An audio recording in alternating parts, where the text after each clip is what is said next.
வாழ்வை காத்துக்கொள்.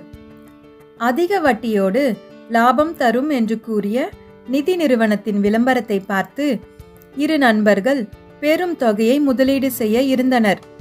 இதை அறிந்த அவனுடைய நண்பன் ஒருவன் அது ஒரு போலி நிறுவனம் என்றும் அந்த ஊரில் உள்ள நல்ல ஒரு வங்கியை காண்பித்து அங்கே முதலீடு செய்தால் பணம் பாதுகாப்பாக இருக்கும் என்றும் அறிவுரை கூறினார். அதற்கு ஒருவன் இணங்கினான். மற்றொருவனோ அந்த போலி நிறுவனத்தில் முதலீடு செய்தான். சில மாதங்கள் அதிகமான பணத்தையும் பெற்றான். அதனால் நல்ல வங்கியில் முதலீடு செய்த நண்பனை ஏளனமும் செய்து தன்னை புகழ்ந்தும் கொண்டான்.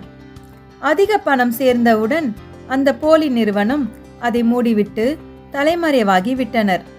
அதில் முதலீடு செய்த அத்தனை பேரும் தங்கள் மொத்த பணத்தையும் இழந்து பரிதாபமாக மாறினர். பணத்தை மீட்க கடும் போராட்டங்களை முன்னெடுத்தனர். நல்ல வங்கியில் முதலீடு செய்த நண்பனோ நிம்மதியாகவும் மகிழ்ச்சியாகவும் இருந்தான்.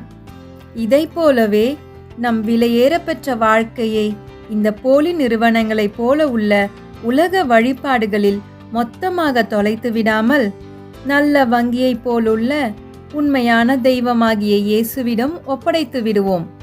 நம் வாழ்க்கையை மகிழ்ச்சியோடு முடிவு வரை காத்து கொள்வோம்.